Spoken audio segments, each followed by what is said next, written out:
Hey there, commercial construction coffee talk fans. Thanks for chiming in. My name's David Corson. I'm your host. I'm also the publisher and editor of Commercial Construction and Renovation Magazine. This is what it used to look like. We're digital now, but this is what the print version looked like. I'm just grabbing issues. This was April 2021. Julie Straczynski, Director of Construction in Florida Core. I know she's moved on to a convenience store chain, but we thank her for being on the cover. And I always like holding the magazine. This one was 144 pages. Let's see what I was doing. Oh, I was water skiing up on the lake. And that's me, before I went out and did some hightails on the slalom. But as a print face-to-face guys for all those years, it was great. But I went digital in August of 2021 and haven't looked back since. Don't miss the printer, don't miss the post office. And it's just been an amazing ride going digital. Had 4.6 million people hit my website in for the month of September. And I'll probably go over 40 million for 2024. So for all of you out there, thank you so much for finding us on the web, via Google, or wherever you found us, consuming our content. And, you know, couldn't done it without you. So you're all gold in my eyes. It's TGIF today. And listen, I'm down here in Atlanta. It's been a mentally draining last 2 weeks. We had Helene come in from Big Bend in the Panhandle, went 600, almost 700 miles inland, uh, just whacked everything in its track, made it up through South Georgia, took out all the crops, everything else, came into Atlanta, flooding, a million people out without power. I'm building my empty nester house up on Lake Lanier. I just started my framing, knocked down the whole front porch and the frame, so I had to, rebuild and pick up the pixie sticks. And then it went up into Western Carolina and Eastern Tennessee and just dumped a ton of rain. And I had rain right before that, and it looked like an atomic bomb went off there. I saw a Google shot of from the southeast, from basically Western Carolina, and it's just unbelievable what happened. And we just had a lean come in yesterday and hit the western side of Florida. So listen, all my prayers and thoughts are for all those fellow citizens down there that from the first storm that we're still cleaning up from and getting back to normalcy, and now the western side of Florida. And I know that there's another one out there. I think it's called Nadine. Hopefully she'll stay out to sea, but it's just been mentally draining. I got friends and clients and family in all of these areas. And you know, Asheville in Western Carolina is only about a 3 hour ride from me. Been up there multiple times, held plenty of events. It's a great ride if you're a motorcycle guy. Awesome ride up through the mountains. But just utter devastation. And we're trying to help. We just took down some blankets and tarps and some chainsaws to one of our buds. It's a pilot, and they're doing in deliveries into the Asheville airport, and we're just doing our best what we can. So just keep your thoughts and prayers for all these people, because it's just been a mind draining, mental drain over the last 2 weeks. But beautiful day out here in North Georgia. Can't complain. Fall is in the air. I can't believe I'm wearing a sweatshirt. I got Georgia on because I live here. So Georgia, it's football day. SEC Kings down here in the South. I don't even know who they're playing tomorrow, but in any event, it's just been a wild ride. Looking forward to the weekend and relax and recharging. And before you know it, it's going to be Halloween, Thanksgiving, and then the holidays, and we're going to close out 2024. We only have 11 TGIFs to go, and we're going to welcome in the new year in 2025. So, with that said, I've got a nice gentleman way out on the West Coast in British Columbia in Vancouver, and he's in concrete, and his name is Jeff Bowman, and he's with Kryton International. Jeff, say hello to our listeners out there on Commercial Construction Coffee Talk. Hello, glad to be here. Thanks, Jeff, for being our guest. And listen, Jeff's publicist reached out to me and wanted to be a guest and had seen the our show. And the reason why I wanted Jeff on here is because I just did my foundation. I was dealing with concrete, and it was my wife's an interior contractor, but we had never done a ground up. So when we bought the land back in 2020, I told her, look, whenever we build, we're going to do it ourselves and act as the contractor. We need it for her portfolio. And so I dealt with the concrete. I learned about slurry and the test and all that stuff. So it was a learning experience for me. And when Jeff came in about concrete, I was like, oh, I just went through this. I'm going to have this individual on. So, uh, Jeff, the way we're going to work your interview is this episode, we do it in three parts. You're going to tell your story, where you went to school, where you grew up, played any sports and all that good stuff, and how you ended up where you are today. Then we'll talk about the last 4 years of the roller coaster that we've all been on, let alone the last 2 weeks if you're down here in the southeast of the United States. And any cool projects that you've done or any innovative products that you see coming down the pike as we go into 2025.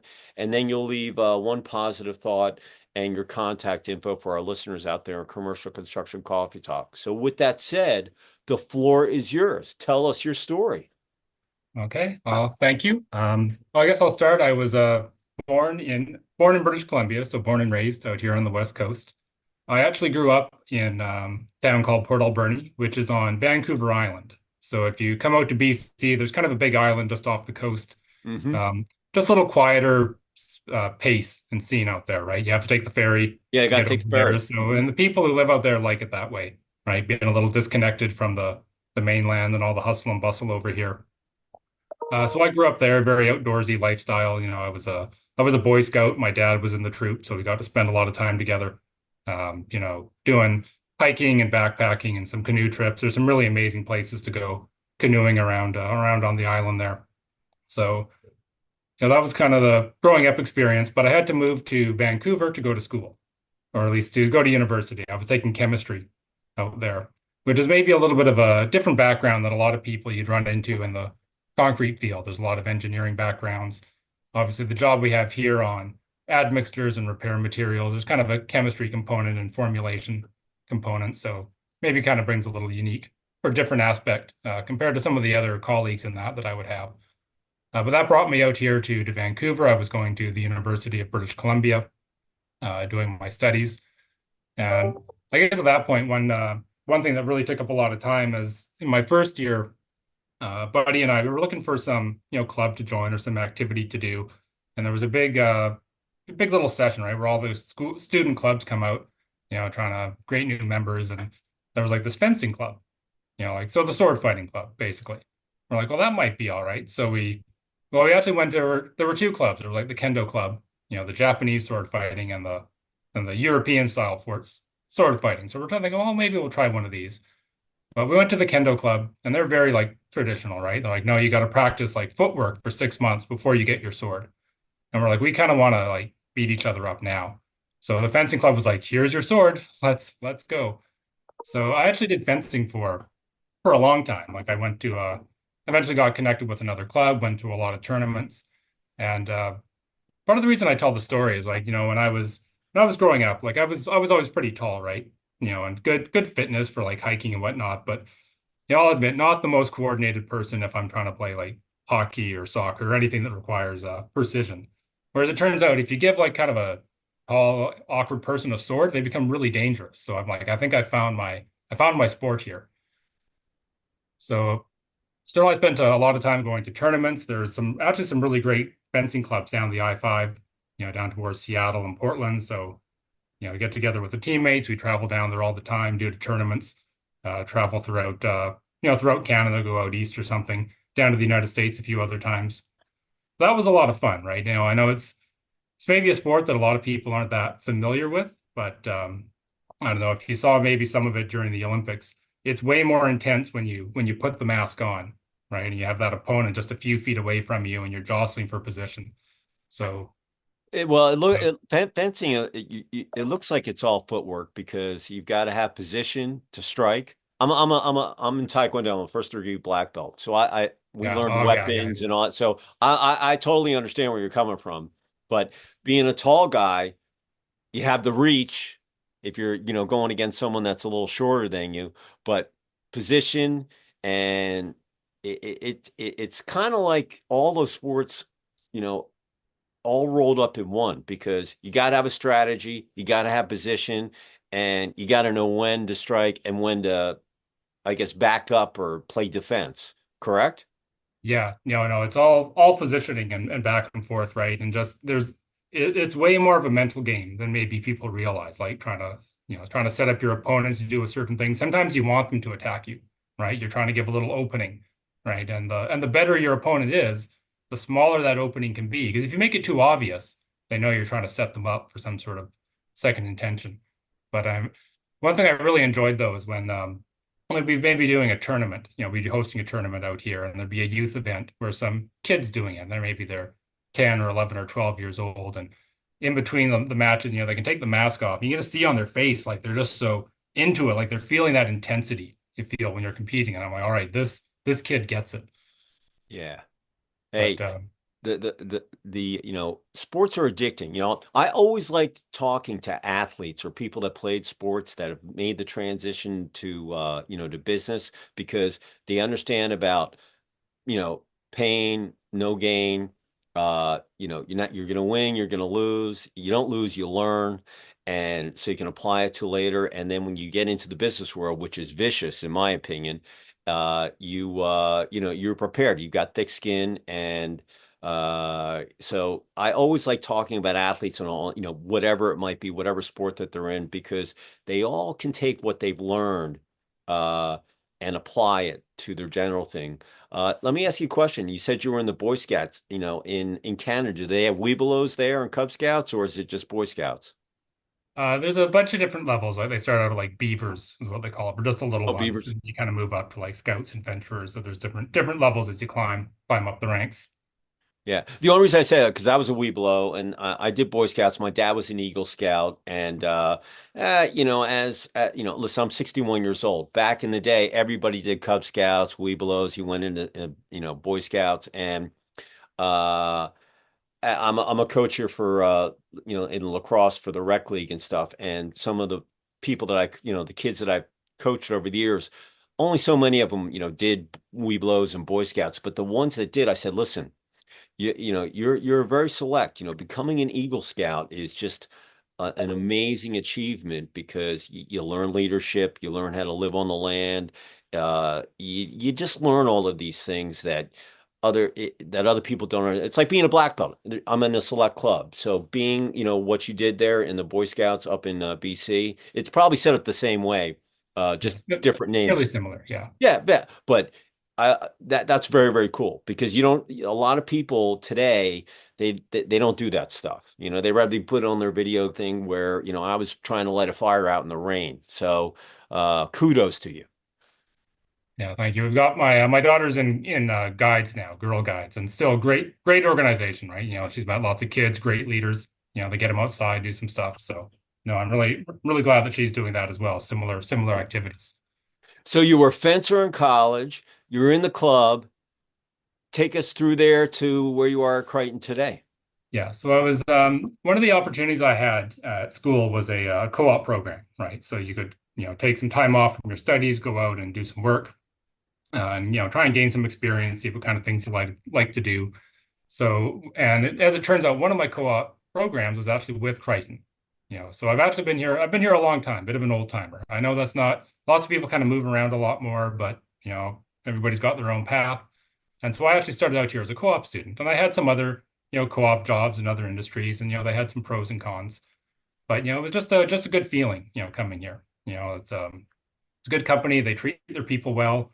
Not too big. It's not too small. You kind of know people. And, you can talk to the company president. You can get her ear. Kind of see how things are going. They're open to feedback. And so after my term was ended, I had to go back to school, finish up my studies, and I was kind of like, hey, would you be interested in would I maybe be able to come back here when I graduated? And they're like, oh well, contact us and see how it goes. And that's just how it worked out. I graduated. I came back to work here right away. Now, as it turns out, they don't do that for everybody. There must have been something about me that they liked back in the day. But even then, like when I've been here long enough, the company's changed quite a bit over that time. So when I came in, my first job with Kryton was actually more as a paint formulator. The company's product line was really quite diverse, right? In addition to the concrete admixtures and the waterproofing and all the concrete repair materials, we actually still made a lot of paint. So exterior paints and acrylics and epoxy floor coating. So that was my main job, right? Was a paint formulator and QC. And I actually really liked working with paint a lot, right? You can do a lot to the formulation, try and get different properties. But so I actually did that for many years. Now, as the company was evolving, it was really more the waterproofing additives and the crystalline material was kind of the unique technology that the company had. So, they made the decision that they were gonna, you know, stop making some of the paints and sell off that technology and formulations to others. But those were most of the job that I was doing was on these products. So, I had to have that moment like, oh, wait, what's happening to me now? So they came to me and they're like, "Oh, do you like concrete? Do you like waterproofing?" I'm like, "I do now." So I kind of had to make that transition on the fly, right? Starting to move over to the waterproofing products, and that also coincided with the transition to, more field work. Go out to the projects, go out to the field, see how things are being done, which is really where you learn a lot, right? You can look at a product and how it's supposed to be installed on paper, and then going out to see the real world and the conditions and the challenges that the concrete, people are facing and dealing with. And it kind of gives you like a new perspective on how do these products need to work, right? You can't just make products that work. They need to work under less than ideal conditions, and so that kind of changed a lot of the, just kind of a lot of the focus on how we wanted to approach the materials and the formulations and how we go to market.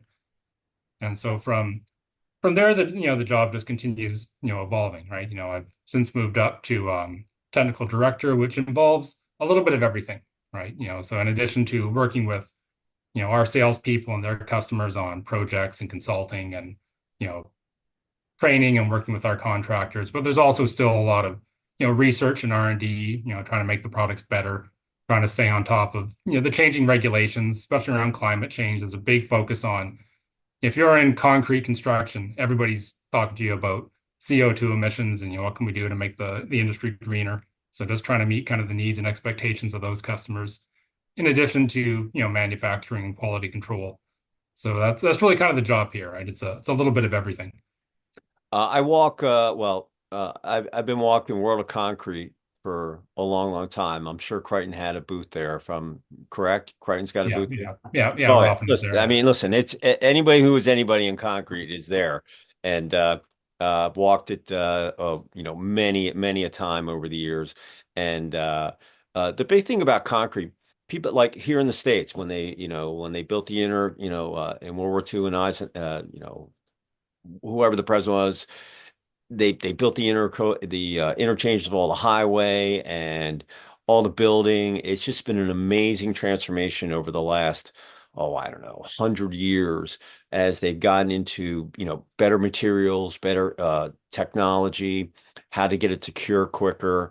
And without concrete, listen, it's just like my house. Nothing can be done until the foundation is in there. And learning how to apply it with rebar and all that stuff. It, uh, concrete is an absolute necessity. And depending on where you are, like here, I lucked out. I did it before the storm came in. We poured and we had to put the footings in, the retaining walls, and then they did my slab. And, but the guys that we were dealing with, just like you, he kind of was in concrete from very, very young. His dad was in it, and then he got and started his own firm.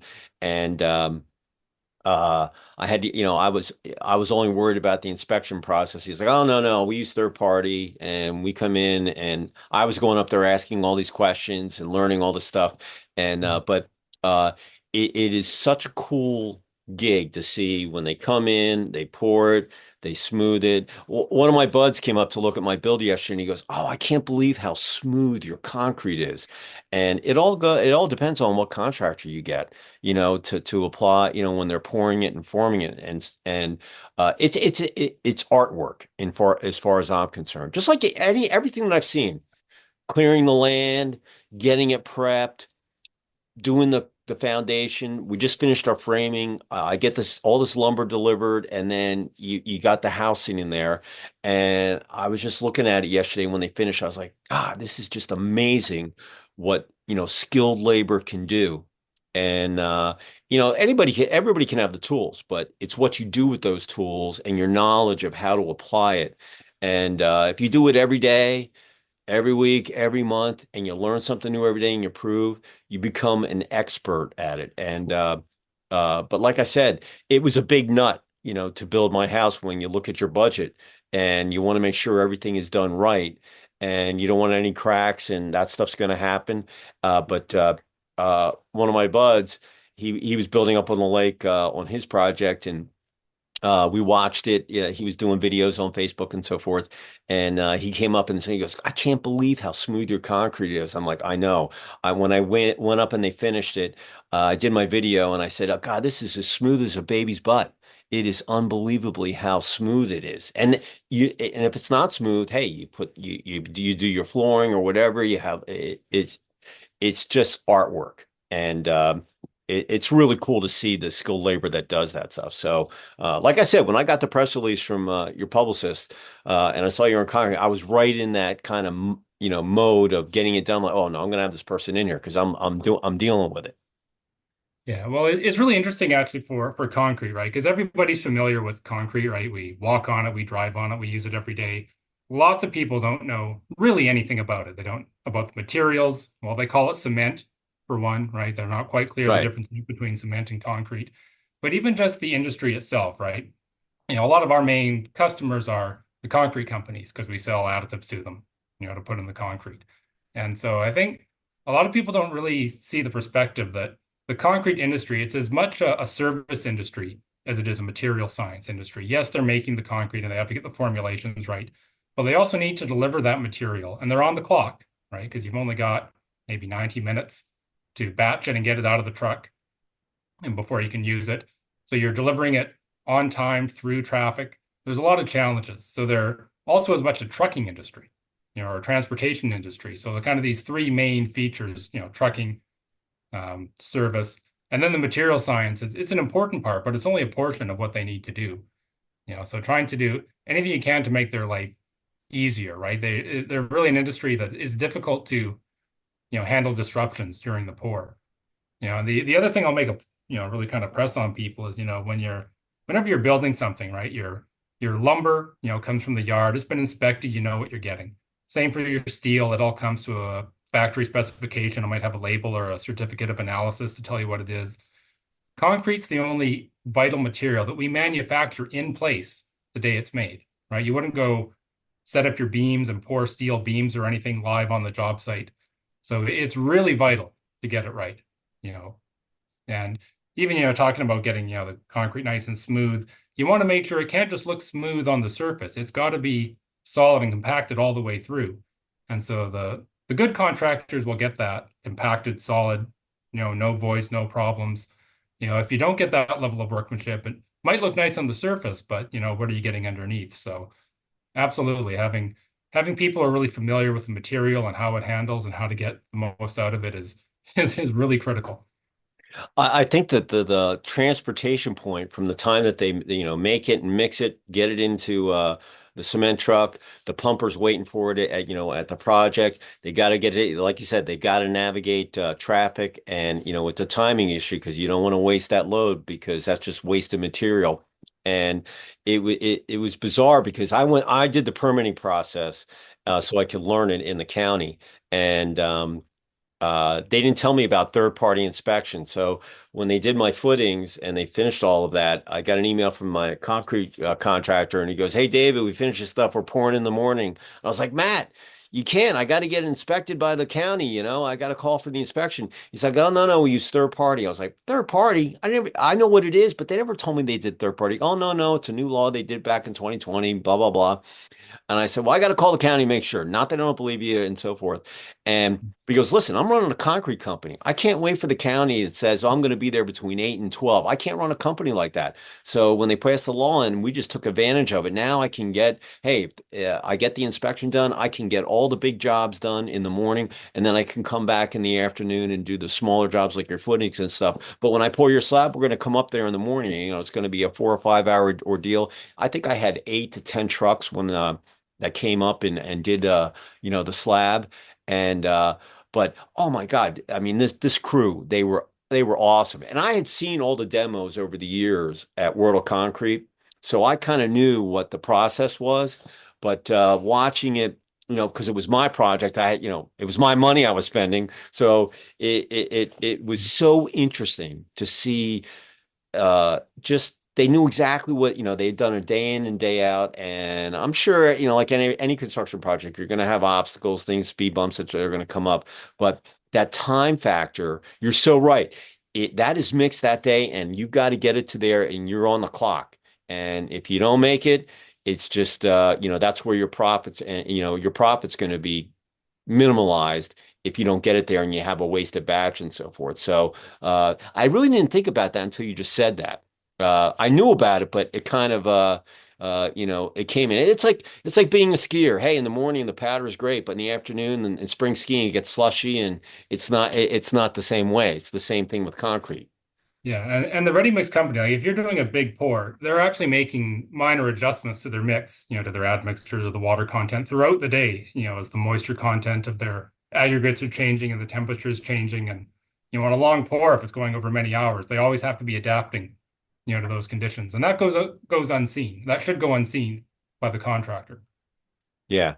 Well, I was just one of these inquisitive people. I told everybody when we hired them, I said, look, we never, and these are portions that we do basement renovate. My wife does renovations, kitchen, basements, add-ons, but never ground up. So I told her, so look, we'll go learn that and we'll be a pain in the butt with all these subs that we're going to hire because we never done it. So, uh, we found someone, but the coolest thing was like, I found my concrete guy for my grader. He'd done all these projects, and I just found out that you want to meet everybody at the municipality, so you know how the permitting's going, and anything comes up, there's any issues, you get their cell phone, their email, but if you find the guys that are locally, they probably have done so many projects together, and getting that referral to say, hey, look, use these guys, they know everybody, and they all know everybody, and they know that so that's how I found them, because you can go online and Google and people sponsor themselves and they say they're the greatest things in sliced bread. But I went on my grader, my grader's like, hey, you Seminole, those guys kick butt. They've done probably this whole neighborhood and they're going to get it done and they're going to get it done right the first time and you'll have no worries. And then, like I said, then I didn't know about the third party. And then after I found out about, I called the county, the chief building official, and I said, hey, Brandon, what's the deal? I've been through all the permitting. You never told me about third party. Well, you pay for your permitting with your permits, the inspection and stuff. I said, yeah, but he goes, yeah, David, we get there the next day. I said, yeah, but you're like the cable company. You say I'm going to be there between 9 and 5. I can't stay up there all day waiting for it. I need a window, of maybe an hour or two because I'm doing other stuff. And so I called the inspector, the third party inspector. I said, hey, Russell, I need plumbing, mechanical, and electrical done as well. Do you do all those other inspections? Yeah, I go, you're hired because I don't want to wait for the county. I want to get this stuff done. It's because I'm running my magazine and everything else, and I got to run back and forth from my office up to the project, or my wife has to, and I don't want to have to babysit people. I want to make sure that they're up there getting things done, or and leave them, and then come up and see the finished product. So it was a learning experience for me. But like I said, it was a big nut on our budget. And if you don't want to have to go back and crack the concrete, or that's like the electricians and the plumber. They've got to get in there before you pour the slab, so they have all that stuff in there. And the last thing you want to do is go crack concrete. So. Uh, and it's an art. Like I said, it's artwork to me. You're mixing, paint or concrete, the additives, and then you got to have, depending on what the weather is that day and your window, traffic, it's got to be, it's probably never a dull day in a concrete mixer life. No, I've been on projects where they're doing a big pour, like thousands of cubic yards, like a big raft slab, and the concrete superintendent, like he's amped up, like he's ready to go. He's excited. They've been preparing for weeks. Everything's lined up. They're still finishing the rebar at the far end of the slab. Like it's an intense environment for sure, especially on those bigger projects. Yeah. Well, let's talk about 4 years ago, 2020, March, everything gets shut down across the world. And talk about lessons learned of how you weathered the storm of, some people, oh, it's going to be a couple of weeks and it's a couple of months. Here we are 4 years later. We're still talking about it. We're out of the tunnel, but there's, speed bumps, hindrances, and obstacles that we've all had to go through. And talk about some of the lessons learned of how you handled weathered the storm and came out of it, as well as any new products that you see or things that people, if they're going to do projects and use concrete that they might not know of that might be applicable. Yeah, okay. I mean, yeah, certainly when the roller coaster started, I mean, yeah, it's almost surreal kind of looking back to just how much uncertainty there was of what was going to go on, and every jurisdiction was handling it a little bit differently. And of course, a lot of the issues were popping up in construction, lots of, workers working side by side, and they were bringing in, or at least around here, they were bringing in protocols to clean and disinfect your tools every day before you went. And I remember, you know, and then of course, a lot of people here started to work from home or have different arrangements. I only did that for a short period of time before I was able to come back to the office.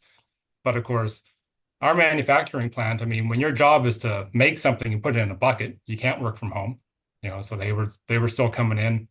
And right around the time things started to get really strange, I remember sitting down, our CEO, had brought in a couple of beers. It was like a Friday, everybody had a beer. We're like, well, I guess we'll see what happens. And she said, well, Jeff, you've been here a long time. Don't worry, you'll be one of the last people that we lay off if it comes to that. But fortunately, it didn't. We kept everybody working, kept everybody going. One of the things that they implemented fairly quickly was kind of like a little group chat over Zoom.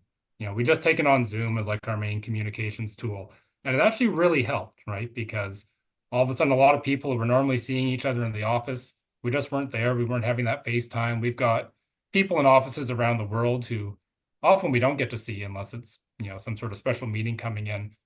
So every week we just all meet on Zoom, like everybody in the company, just a quick little chat, just talk about how things were going. And I think it really kind of helped carry everybody through through that most disruptive phase, right? Because it gave us a way to get together and just see each other and talk and share experiences, things that were going well, keep the positivity up a little bit.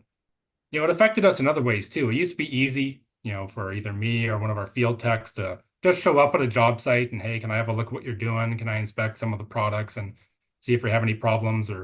And all of a sudden we couldn't just show up on a construction site, right? They had a lot more rules and protocols. You needed to arrange it. So it just made it harder for us to service our customers, right? Now, I guess if there's a silver lining that comes out of that is we got a lot better and more proficient at doing things remotely if we needed to. Like, hey, we'll set up some cameras in our laboratory. We can do a product demo, show how to mix it, what it should look like, apply a little test patch in front of you, show you some things to look out for. But once you're set up to do that efficiently, well, now we can do that for anybody, right? Whether they're anywhere in Canada, anywhere in the US, anywhere around the world on pretty quick notice, right? We don't need to plan a trip to go out to see them. And so that actually kind of expands your reach quite a bit. So we'll still try to go out in person or arrange a distributor or one of our partners to join people on site whenever we can. But if somebody kind of wants to hear from the horse's mouth, get the manufacturer's support on how to use these products, it's almost like you can parachute in anywhere and provide that support. So, and maybe without that roller coaster, we might not have gotten to that same place. So I guess we'll take that for what it is. You know, I had Zoom before. I had a digital magazine before, but I kind of ignored it. But I think of all the people that I've talked to, I had just bought my mic. I was going to do my podcast on construction sites and interview people. That's what I had planned. And then everything went kaput. So I just started doing them. And the coolest thing that I think after the last 3 or 4 years, everybody I've talked to, they could have been end users, architects, engineers, contractors, vendors, what have you, that they all said that they found out so much about their business themselves. There was more to life than work, but using technology like this, that you could actually, instead of driving 3 hours that look at something that's going to take 5 minutes, you could use technology to its advantage. And then now, the pendulum, it swings back and forth. This is not going away because now you can pick and choose where you want to go, where it's important that you have to go actually see something in person, where you might be able to, like you said, parachute in and use technology and use the best use of your time from a project management point of view. And It's just been amazing. And some of the people through this whole debacle, and now we're out of the tunnel, and like I said, there's still some speed bumps. You got inflation and this and that, but so many companies and people that I've talked to, they've said, we had some of the best years. We could have done more projects if we could have found, superintendents and project managers, et cetera. But you always don't want to bite off more than you can chew because you want to be able to deliver. And uh, it's just been, and they found out that, hey, you can use technology and still maintain your company culture. And now everybody, and with the introduction of AI, which was there before, but now it's just that, it's out of the tube, and it's just, it's been a very essential to helping, especially in construction, in my opinion, that it made things keep on moving, the momentum forward. And you're not the only one. Like you said, you can parachute in, you could have that, and then, instead of getting your car an hour and a half, you could just do that demo, or hey, you need to do this. And it's a positive. I always look making positive, just like the storms that hit here a couple, the last 2 weeks. And the biggest thing is that, hey, look, there's been some destruction. My light just fell. We've been in some destruction, but now you have a chance to improve the product. And the funny thing was that the other day I had my roofer up there, and the storm that just came in, Milton, it had 180-mile-an-hour winds, and he was showing me this shingle for the roof. I said, Jordan, the winds down there are 180. You're showing me the shingle that's 150. This thing, you guys have to come up with a shingle worth that can handle 300-mile-an-hour winds. Same thing with the storm surge. Figure out how to lift that house up or whatever, because people shouldn't have to leave their homes Uh-huh. and worry about their house still being there. So this is such an opportunity for the construction building materials part of a phase to come up with all these new innovations to figure out a way as they rebuild and recover that they can find out things. Technology has come so far over the last 50, 100 years. You look back to where we are and where we are today. Why can't we build those things? And, things back in then were built to last. Now things are built to break. And, I've been preaching every day. I will run 5 to 7 miles. So I've been doing an ebook every year. But I've said over the last couple of my videos, I said, look, you OEMs out there, you guys have to figure this out. This is your opportunity. You've got all these homes that have to be rebuilt, or roofs, or whatever was destroyed, and find out ways that you can, when Mother Nature comes in, which you can't control, and find out how you can deal with it and battle it and still be standing the next morning. You know where I'm coming from, Yeah, right? yeah, absolutely. Yeah. Yeah. So talk about what cool products you see, coming down the pike as we finish up Q4 and go into 2025.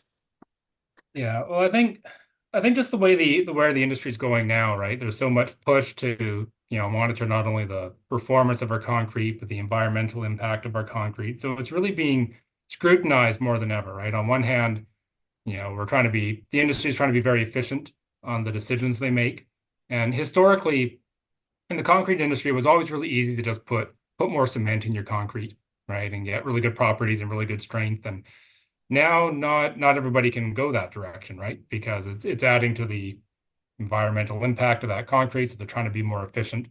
So we're definitely seeing a kind of a renewed push and renewed interest around admixtures in concrete to enhance the properties, right? You can reduce the permeability, we can waterproof it.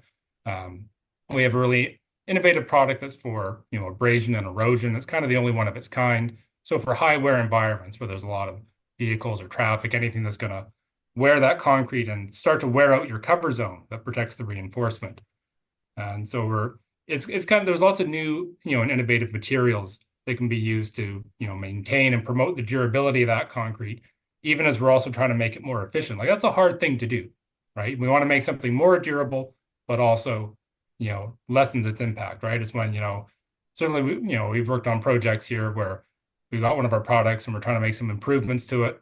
We're like, hey, can we improve this property? Can we make it set faster? Can we make it more resilient or easier for a contractor to install? Oh, well, let's see if we can reduce the price a little bit at the same time. So And we're kind of trying to do that now on the concrete side for the performance and the environmental impact. And I think more and more admixtures are going to be a part of it because they can have a really big impact on the performance for a pretty small environmental cost, right? When you break it down that way. So a lot of what we're doing now is just trying to get the word out, educational seminars and lunch and learns and other webinars, just make architects and the designers aware of the different options they have, and how they can integrate them into their projects and where they might find use. So I think there's actually just a lot of education, to do right now. So, if someone was out there on a commercial construction coffee talk and they've got a project and they might have, maybe they want to add some color or they have an issue, maybe, they're, in kind of like a Vancouver atmosphere where, they've got summer heat and then they've got, really cold temperatures and there's expansion with that, and just, retraction in their materials and they wanted to reach out to you to bounce some questions off you because you're knowledgeable of chemistry and everything else that goes into it. How would someone reach out to you? Well, certainly you can always reach out, come visit our website, at Kryton.com. We got lots of information out there, lots of literature, guides, and brochures. You can just call our phone number. If you've heard me on this podcast and you're curious, the switchboard will put you right through to me off our main line. We've also got lots of partners and distributors, maybe more in your area, who can give you more direct questions if you're looking for product or service, something a little more direct. And then if they need assistance, of course, they'd reach out to me. So we really try to take that team approach. Awesome. So if you're out there, commercial construction coffee talk listeners out there, and you're working on a project or you're a newbie, well, I've been in construction. My family's been in recycling since 1888. So I grew up in construction. I still have my erector set, and all the grandsons had to go into the scrap yard and when you got your license at 16. So I've done the welding, laid railroad tracks, shoveled asbestos, demolition, did all that stuff. So I get it. But from a just in general, if you're out there and you got a project and you maybe have some questions and so forth, Kryton, Kryton, correct? So they get the spelling right, right? That's right. Yes. Yeah, just want to make sure out there. Uh, so reach out. And if you get, connect with Jeff, great. And like you say, you might have a local guy that can come out and talk to you. But listen, concrete's a very important part in any construction project, which I just found out just with my own build. Let alone in the commercial sector, where whether you're building a retail store, a shopping center, a healthcare, craft brew, whatever it might be, there's going to be concrete involved if it's a new build. So. If anybody wants to reach me, you can get me at davidc@ccr-mag.com. And once again, Jeff's publicist sent me a press release. I looked at it. I was just doing my concrete foundation. So like, oh, cool. I want to have this person on. It's like playing the lottery. If you don't buy a ticket, you can't win. If you don't send me something, I can't look at it. And now that I'm digital, we post stuff all day long. And they just sent me a press release, to, hopefully I would put it someplace. Very tough to get in the magazine, but send me something. And it could be a new product announcement. It could be an anniversary for your company. It could be a project profile that you've done. Let us judge the book by its cover. Send it to me. Our turnaround time's normally about 48 to 72 hours. I've got two nice ladies that post for me all day, and we send you the URL. We want you to share it. It's good for your SEO, which is your search engine optimization, so people can find you on Google, and it's a win-win. So, and we look, I'm addicted to data, now that I'm a digital guy, I just love seeing stuff and learning. The day you stop learning is the day you should go do something else. So, send it to me. We'll look at it and we'll find a place for it on one of the platforms that we're working on. So, Jeff, as we finish up here, what positive thought or phrase would you like to leave with our listeners as we, go into the third week of Q4 and, ending the year out and going into 2025?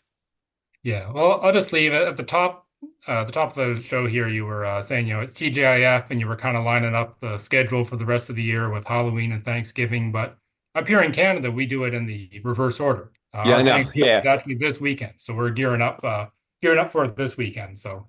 We'll be getting together with a little bit of family, roasting some birds, and just having a good time. So everybody up here in Canada, have a good Thanksgiving. Down in the U.S., I know you've got a little ways to go, but I hope you have a great Thanksgiving as well when the time comes. So despite everything, and the roller coaster and everybody's working hard, just don't forget to spend some good quality time with your family when you have the opportunity. So that's what I'm going to do this weekend. I hope everybody else can as well. Hey, listen, happy Thanksgiving to all the Canadians up there. And, definitely, spend time with family and friends. I just tell people, like, hey, listen, live in the moment. You just don't know what's coming down the pike. And, my wife comes in and she was going on her site and she's like, give me a kiss. And I was busy, doing, getting stuff done. And she's like, look, I'm not, you don't even know if I'm going to come back. I'm like, you're coming back. You know what I mean? And we just went through these storms and stuff. I'm like, come here, let me give you the peck. And she goes, no, no, no, real kiss. And I was like, okay, there you go. She goes, yeah, isn't that nice? And Well, you're so, what were you going to say? just you were talking about your rescue dogs earlier. Well, about a year ago, we got a couple of rescue kittens, right? And there's a good organization here in Vancouver. And so they're fully grown now. It's been a year. And my daughter, she's 9, she's like, Daddy, they grow up so fast. And I'm like, you're one to talk. You've been doing that since the day you were born. Yeah, isn't that the truth, man? You feed them, they grow, and then Yeah. it's never ending.